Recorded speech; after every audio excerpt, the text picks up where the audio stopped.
Vamos abrir nossas Bíblias em Atos dos Apóstolos, capítulo 2, versículos 41 a 47.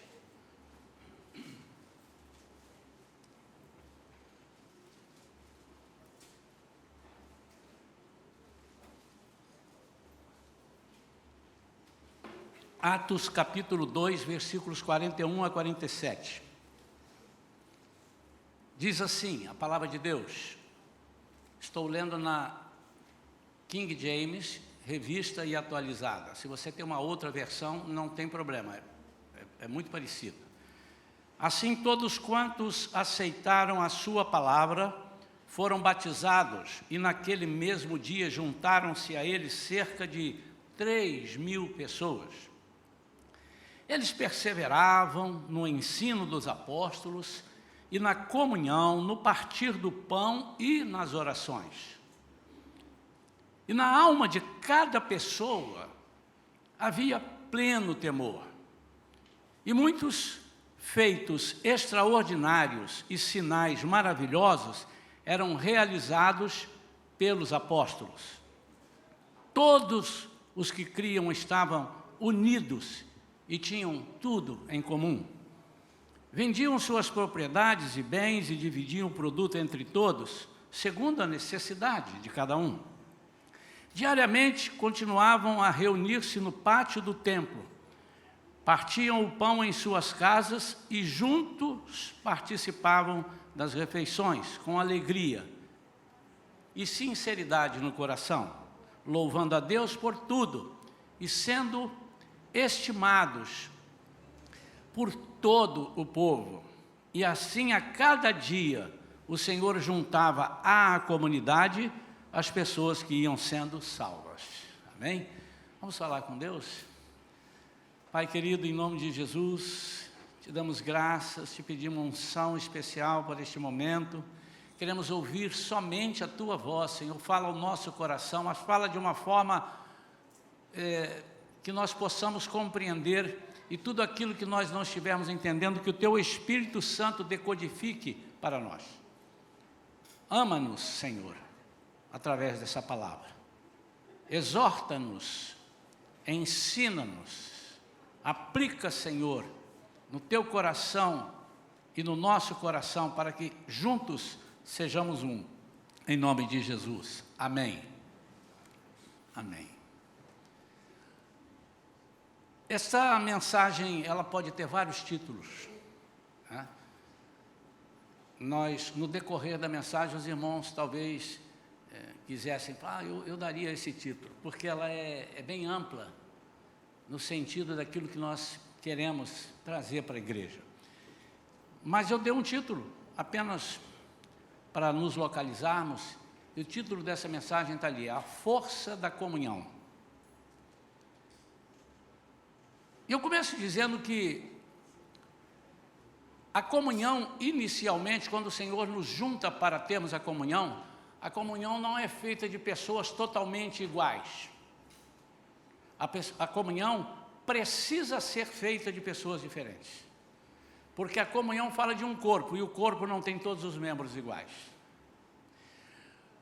Muitas vezes nós ouvimos propostas do inimigo, insinuações do inimigo, que nós devemos ser iguais, que nós devemos ser idênticos, nós devemos ser iguais uns aos outros. Isso é demoníaco, porque isso não é o corpo de Cristo. Nós somos diferentes. O apóstolo Paulo explica isso lá em 1 Coríntios, capítulo 12. Ele fala sobre a necessidade do corpo ter vários membros. Em Romanos também explica isso. Então, por não sermos perfeitos, é que nós somos chamados a viver em comunhão com os irmãos, porque é Deus quem nos faz um nele. É Deus quem nos faz unidade. Ele é quem pode unir as diferenças. Quantos entenderam isso? Jesus é o único que, para construir a sua igreja, ele pega o pior material que tem. Haja visto, comece a considerar a sua vida quando você veio para Jesus. Como é que ela era? Ela era perfeita? Quando nós vamos construir uma casa, nós pegamos os melhores materiais. Estamos construindo o banheiro aqui e já fizemos observação, irmãos, principalmente naquilo que for enterrado, aquilo que for base, aquilo que tiver por fiação, tem que ser a melhor fiação. Você coloca um fio mais ou menos, ninguém vai ver, mas ele vai dar um curto-circuito, vai queimar tudo, vai embaixo, a base, nós estamos andando, está feliz, daqui a pouco aquilo tudo vai, cede. Então nós queremos a melhor marca, eu não vou aqui fazer propaganda, né, mas os irmãos sabem, a melhor marca de cimento, a melhor marca de ferro, a melhor... Mas Jesus é o único que pega as piores marcas e delas ele faz uma igreja. Ele pega o pau torto, o tijolo quebrado, o ferro enferrujado, que somos nós. E dali ele faz uma igreja, e uma igreja gloriosa, da qual ele diz que ele vai se orgulhar. Quando ele receber essa igreja nos ares, para casar-se com ela, somos a noiva de Cristo. Então, não é que Cristo aceita qualquer noiva, não. Por isso é que ele nos santifica. E para que ele possa fazer a obra, nós temos que ser esse produto para ele fazer a obra. E o desejo de Jesus para a igreja é a comunhão. Ela traz a união. O inimigo sabe disso. E com certeza ele luta. Ele luta contra, ele planta pensamentos em nós que em muitos casos levam os irmãos a não gostarem de se reunir. Não gostarem da comunhão. Às vezes as pessoas apresentam uma desculpa, não, eu não quero fazer comunhão, não quero fazer parte daquele grupo, porque ali há pessoas falsas. Ali não se pode confiar em ninguém. Eu não gosto de comunhão porque ali as pessoas querem saber da vida da gente e nós não temos que falar da nossa vida para ninguém. Nossos problemas não podem ser compartilhados. Tudo coisa antibíblica, né? Não compartilhar. Então você morre com o seu problema, não pede oração, não faz nada, não pede ajuda, não aceita ajuda. Faz-nos enxergar somente aqueles irmãos problemáticos. O diabo faz isso. Numa comunidade, às vezes, de 170, 180 pessoas, ele só faz você enxergar 3, 4, 2, às vezes 1. De vez em quando o pastor recebe uma pessoa para conversar sobre isso, mas lá uma vez ou outra, ainda bem que é uma vez ou outra, alguém, pastor, eu estou indo para outra igreja, e eu acho muito engraçado, já comentei isso aqui, o senhor é maravilhoso, sua esposa, ótimo, a igreja, ótimo, aí eu fico esperando ele saber por que ele vai embora, é porque eu me mudei, não, porque tem uma pessoa na igreja que e ele vai embora por causa de um, esse é daqueles que vai, e quando ele chega em casa do mercado, ele percebeu que ele comprou 10 maçãs e uma delas estava com um pequeno machucado. Ele pega, junta as 10 e joga fora. Esse é desses. Eu acredito que não, eu acho que ele não faz. Na pior das hipóteses, ele vai jogar a maçã inteira, mas não as 10. Ou então ele vai jogar só a parte que está ruim da maçã. Isso é do inimigo. Porque a única pessoa que pode nos transformar é Jesus. E é nesse princípio, por exemplo, usamos o mesmo princípio, eu peço perdão, irmãos, no sentido de, pastor já falou isso, nós vamos falar muitas vezes, até Jesus voltar nós precisamos bater nessa tecla. São os princípios, por exemplo, do batismo. Nós não podemos batizar uma pessoa que não queira, que não tenha compromisso, mas uma pessoa que ainda não se livrou de algumas coisas erradas, é necessário que ele seja batizado para que Jesus conserte. E antigamente eu pensava que ele primeiro precisava consertar tudo para depois ser batizado. Aí não precisava mais. Está na Bíblia.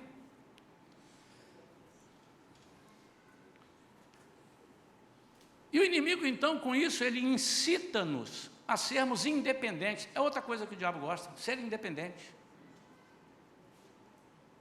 E a Bíblia ensina que nós temos que ser dependentes, não uns dos outros, mas de Deus.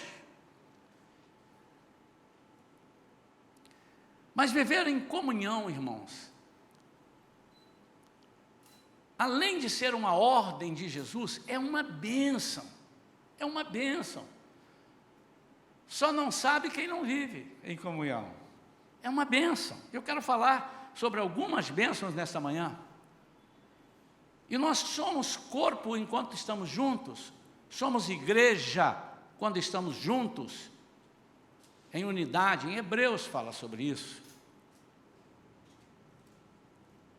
Por que o diabo então tenta impedir a comunhão dos irmãos? E quando eu falo o diabo tenta impedir, não tem outra pessoa. Se você é por Deus, você é contra o diabo. Se você é contra Deus, você é a favor do diabo.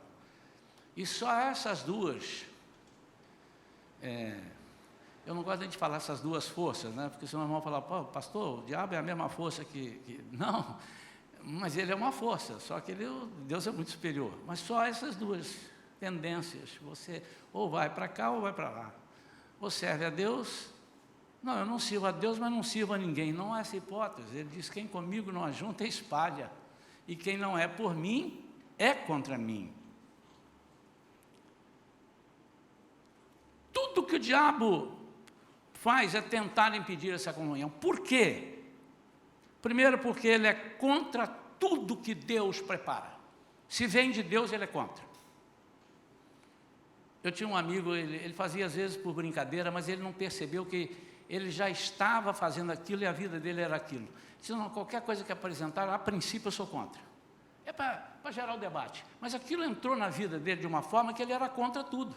E ele estava sendo contra. A esposa dele falava um negócio, ele sou contra. Mas contra? Eu estou falando que vou fazer um bife para você. Aí ele arrumava, não, eu sou contra você fazer só um, faz dois.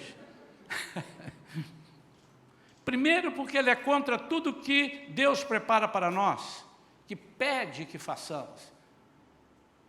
Então, quando Deus diz, quão bom e quão suave, quão agradável é que os irmãos vivam em união, em comunhão, em união, e ele diz, quão desagradável é. Você vai para lá, você vai ouvir a história da carochinha, você vai sentar perto daquele irmão chato que não para, aquele que fala, e ele quer destruir. Primeiro, porque o que é de Deus ele não gosta. Segundo, porque ele sabe que sem comunhão,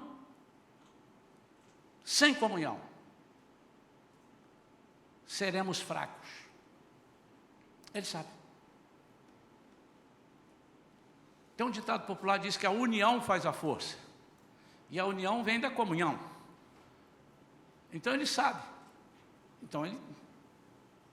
Porque é nítido que o inimigo ele não consegue vencer Deus.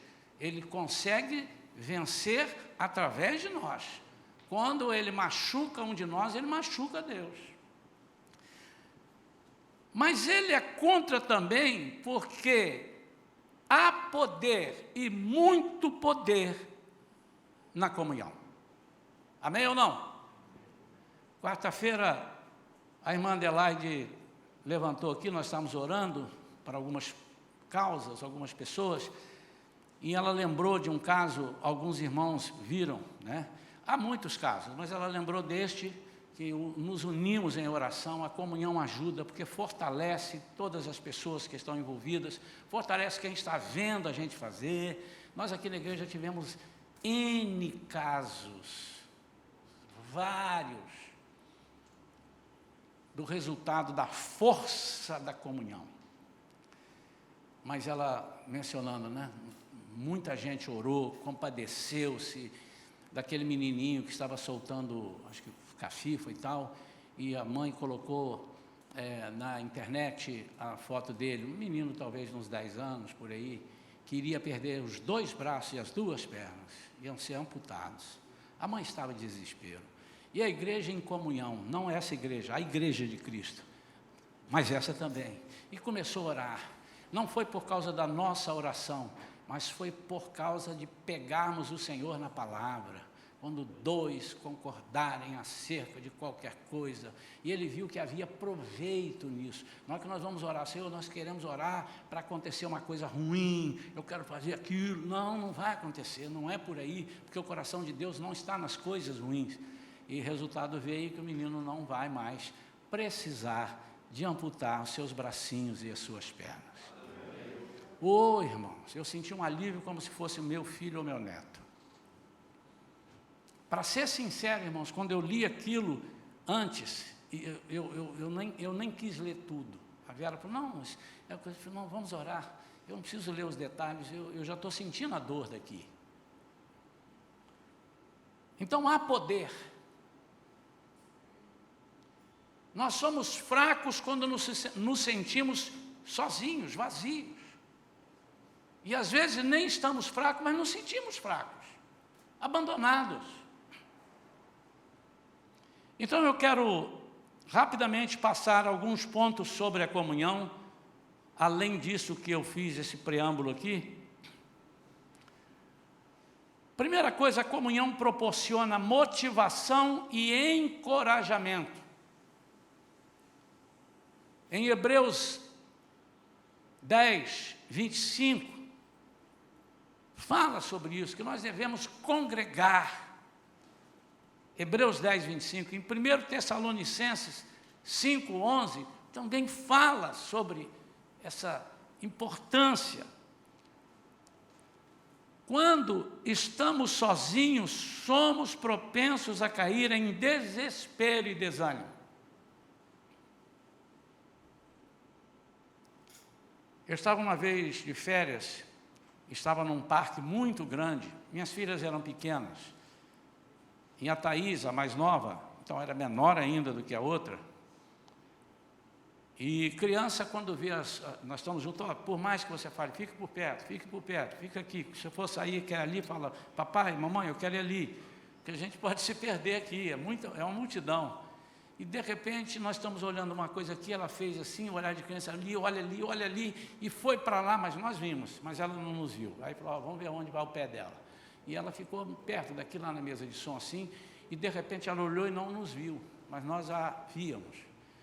E ela começou a ficar, eu olhei, quando ela virou assim, a carinha desesperada, ela se sentiu sozinha, em meio a uma multidão, ela se sentiu sozinha, desamparada. E eu dei o nosso assovio tradicional que a gente tem, né? Aquele assovio, ela fez assim, na hora, ela não me viu, mas quando escutou o assovio, fez assim, falou, agora é questão de tempo, dentro de segundos eu vou achar meu pai. Em Eclesiastes 4, 9 e 10 diz, melhor é serem dois do que um, porquanto se um cair, o outro levantará seu companheiro. Mas pobre do que estiver sozinho cair, assim não haverá quem o ajude a se reerguer. E essa palavra, ela precisa penetrar os corações, porque ainda há crentes em Jesus que são orgulhosos e não aceitam ajuda. São pessoas que preferem morrer duro, mas não dizer que precisam.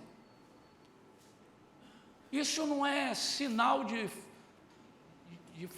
fortaleza, sinal não, é sinal de desobediência à palavra de Deus.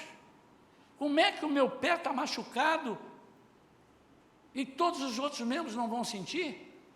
Eu já começo a colocar o corpo todo mancando.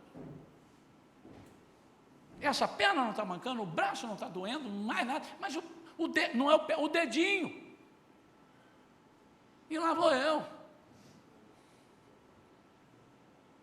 Não é possível. Então eu quero dizer que quando eu ou você abrimos mão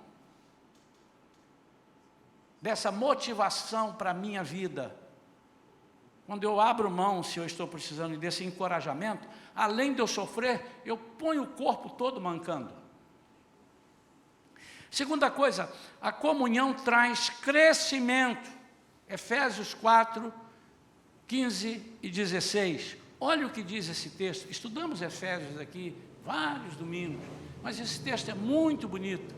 Esses 2 versículos, diz assim, Efésios 4:15, longe disso, seguindo a verdade em amor, cresçamos em tudo naquele que é a cabeça, Cristo. Versículo 16, dele todo o corpo, ajustado e unido pelo auxílio de todas as juntas. O que é isso? Em comunhão. Cresce e edifica-se a quem? A si mesmo, em amor, na medida em que cada parte realiza a sua função.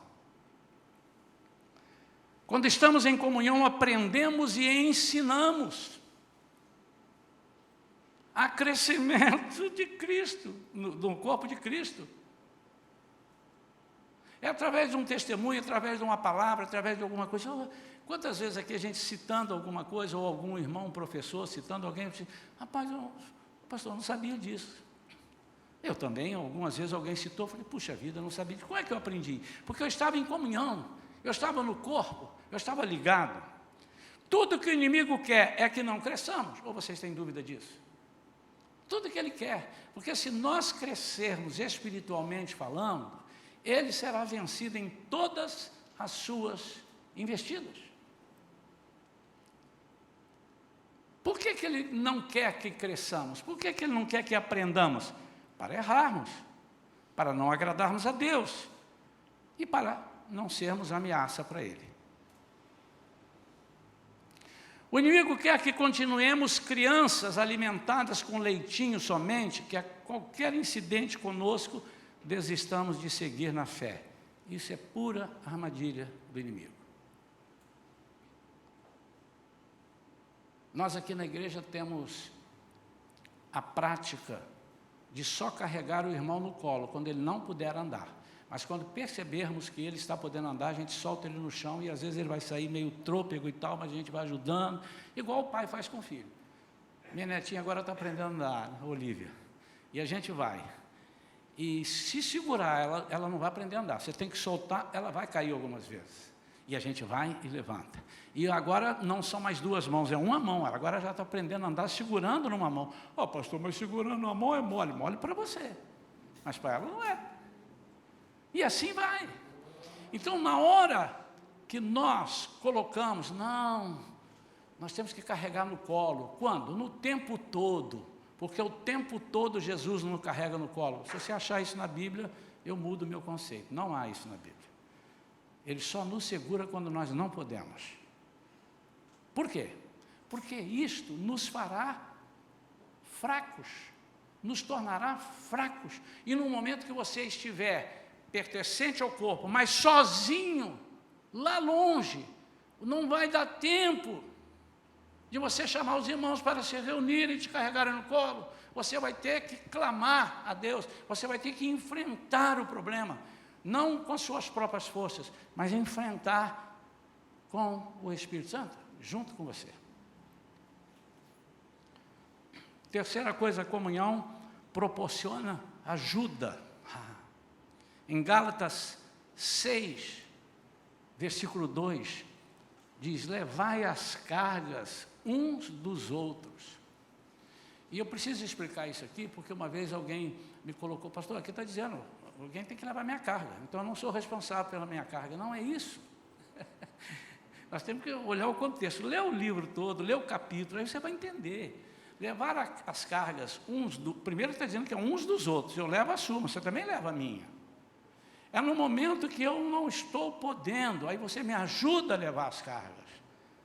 Não é levar por ele.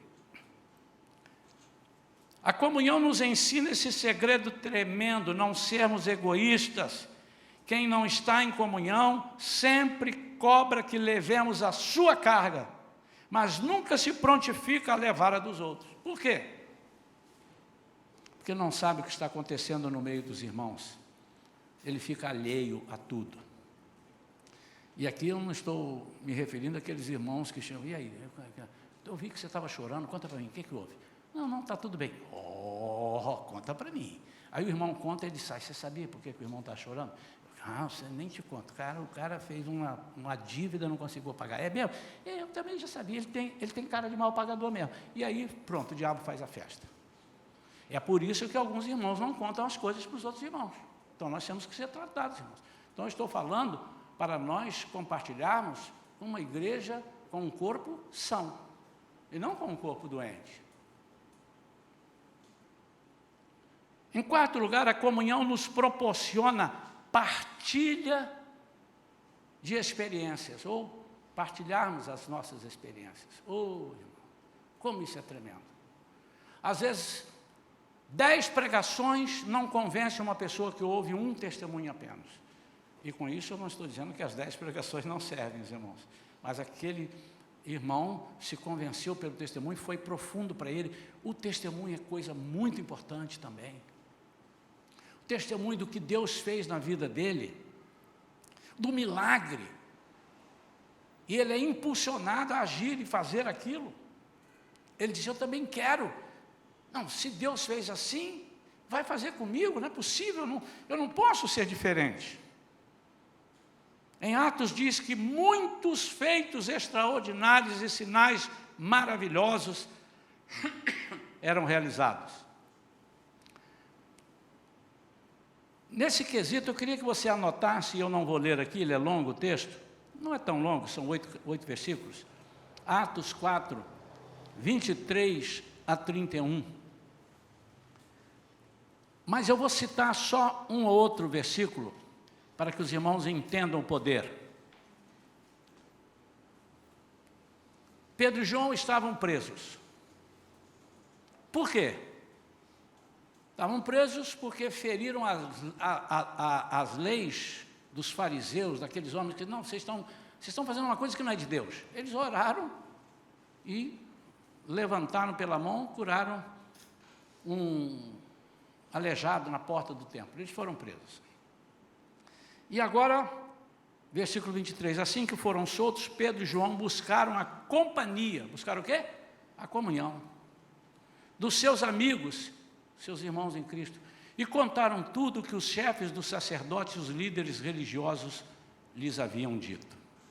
Ao ouvirem esse relato, os irmãos unânimes, o que é unânimes? Em comunhão, unânimes, estão ali juntos. Unânimes, elevaram a voz a Deus e exclamaram. Eles começam a orar, ó Deus poderoso, Senhor, que tudo fizeste. E aí eles fazem uma oração linda, de reconhecimento que Deus é poderoso. Quem estavam orando eram os irmãos que não tinham sido presos.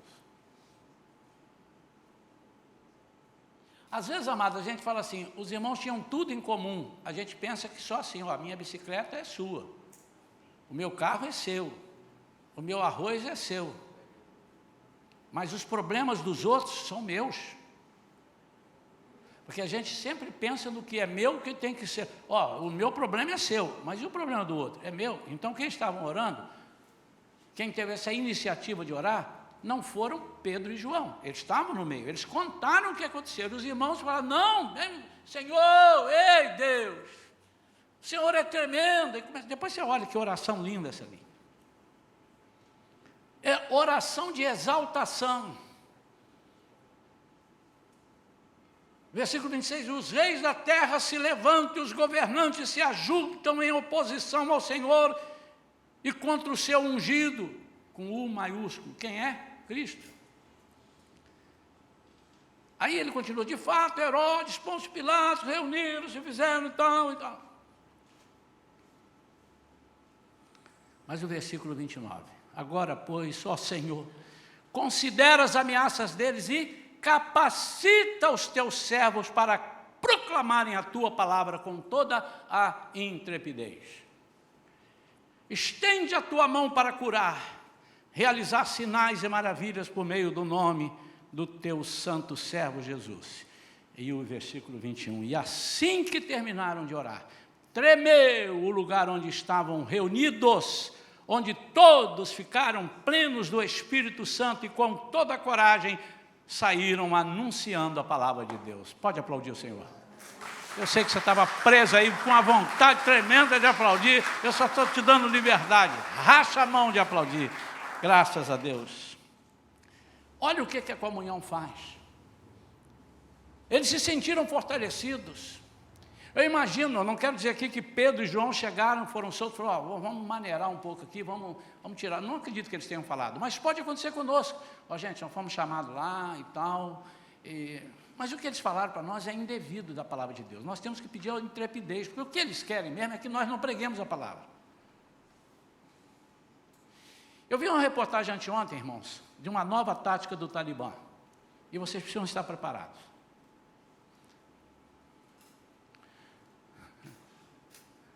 Eles estão se passando por refugiados e entrando em alguns países como refugiados. Uma bomba relógio entrando por aí. Vai começar a ter Talibã, de repente vai ser seu vizinho, hein? Aqui em Camboinha, Piratininga. Aí, em vez de você falar assim, misericórdia, ore ao Senhor. Primeiro, ele pode ser convertido. Se ele não quiser ser convertido, o Senhor pode te livrar. Isso vai acontecer, irmãos, é inevitável. Por quê? Porque a Bíblia diz, Jesus dizendo, eles vão perseguir vocês por causa do meu nome. Tem uma manchete numa das notícias que eu vi, um dos líderes lá do Talibã, alguém lá dizendo assim, cristãos, se preparem, nós vamos atrás de vocês. Mas eles já iam, agora vai mudar? Não, mas atrás da igreja Shalom não, porque Shalom quer dizer paz, e ali eu quero paz, não quero guerra ali não. Não, irmãos, vão. E nem necessariamente precisa ser o Talibã entrar aqui dentro. Às vezes o espírito do Talibã chega e nós não percebemos. E perseguir irmãos, não ajudar a fortalecer. Aliás, cabe uma pregação nesse sentido. Vamos pedir ao Espírito Santo para nos desenvolver, né? O espírito do Talibã. A quinta e última razão porque eu defendo a comunhão. A comunhão mostra que somos discípulos de Jesus através do amor. João 13:35, põe esse versículo para mim. As pessoas olham ou precisam olhar para nós e ver que nós somos protótipos de Cristo. Precisam ver, eles precisam enxergar. Eles, desculpe, irmão, o termo não é pejorativo, eles precisam olhar para mim e me ver um cristinho, outro cristinho, uma cristinha, um cristinho, Cristo no sentido de um adepto de Cristo, um que faz as mesmas coisas que Cristo. Diz lá, através deste testemunho, todos reconhecerão que sois meus discípulos. Qual testemunho? 2 pontos. Esse que vem agora. Se tiverdes amor uns pelos outros. E aqui eu chamo a atenção, irmãos, que o amor principal do qual João está falando aqui, não é necessariamente, porque às vezes não é possível isso, eu amar um inimigo, uma pessoa que desgraçou a minha vida ou qualquer coisa, ou a sua ou tal, e trazê-lo para morar com você. Jesus não está te pedindo isso, mas se você quiser fazer, faça. O que ele está dizendo, você tem que ter um amor tão grande para que ele não vá para o inferno, porque ele vai. Se a pessoa é uma pessoa errada, que vive praticando mal, você tem que amar, no sentido de, Senhor, eu vou interceder por essa vida, tem misericórdia dessa vida. Eu passei a adotar uma prática na minha vida, uns anos para cá, e onde a gente passa que vê uma pessoa travestida, uma pessoa fumando droga na rua, um cracudo, a gente passa e diz, Senhor, tem misericórdia dessa vida. Senhor, ajuda essa vida, tira ela desse lugar, livra. Isso é o que? É egoísmo? Não, é amor. Amor, eu não... Não, ele tem o que ele buscou. Ele vai para o inferno de pé junto e amarrado. Não é isso que Deus espera de nós. Então a comunhão mostra que somos discípulos de Jesus através do amor.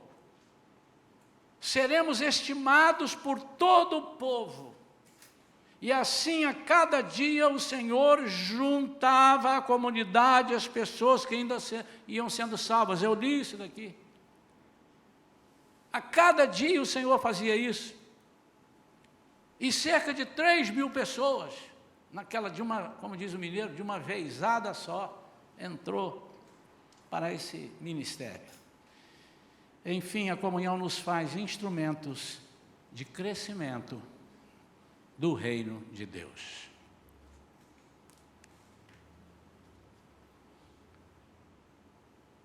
Nós tivemos a pandemia que nos privou da comunhão. E muita gente não entendeu isso. E precisávamos de ficar isolados. Eu fui um dos que fiquei. Dos que ficaram, eu fui um.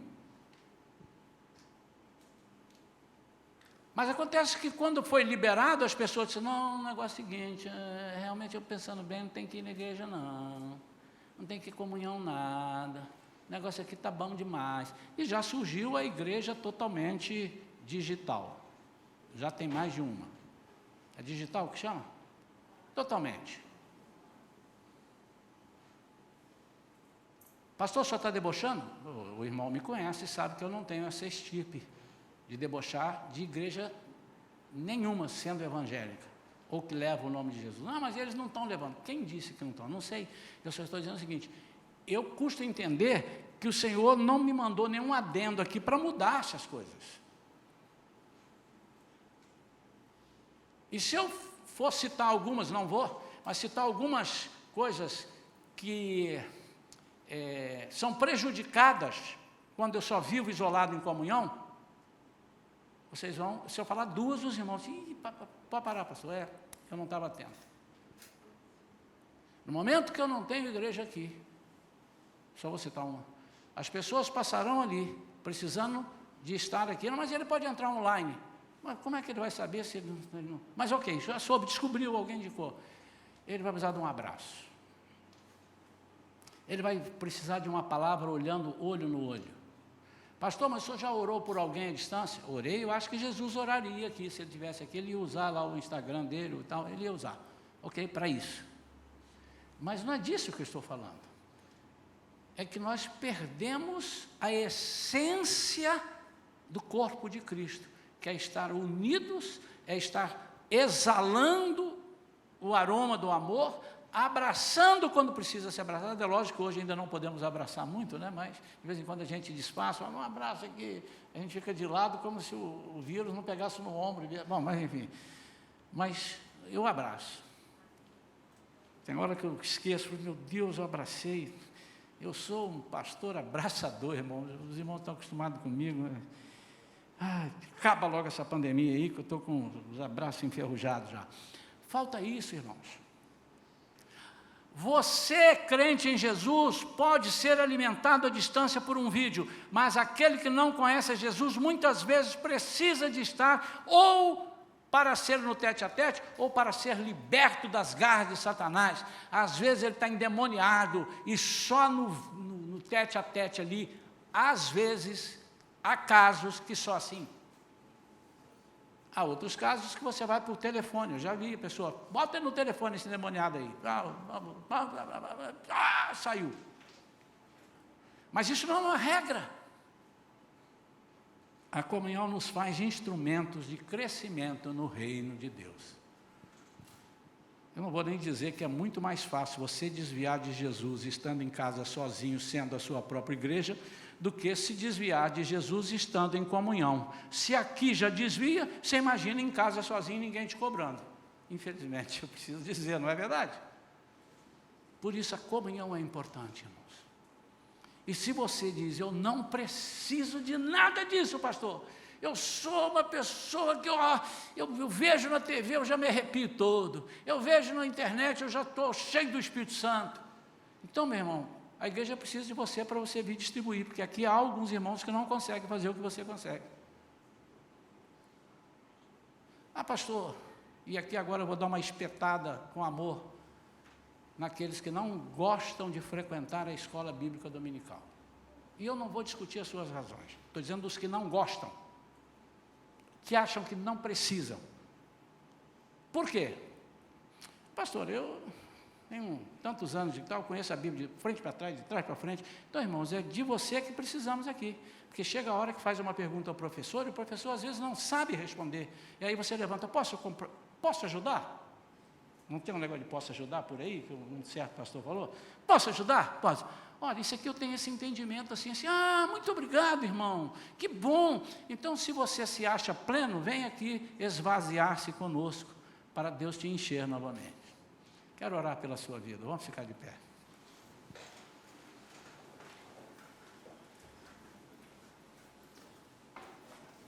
Eu queria, irmão, meu desejo, não é eu quero que você faça, não, é o meu desejo, é que você meditasse nessa palavra. Você não vai meditar agora, você vai continuar meditando, mas que para isso você colocasse a mão no seu coração assim,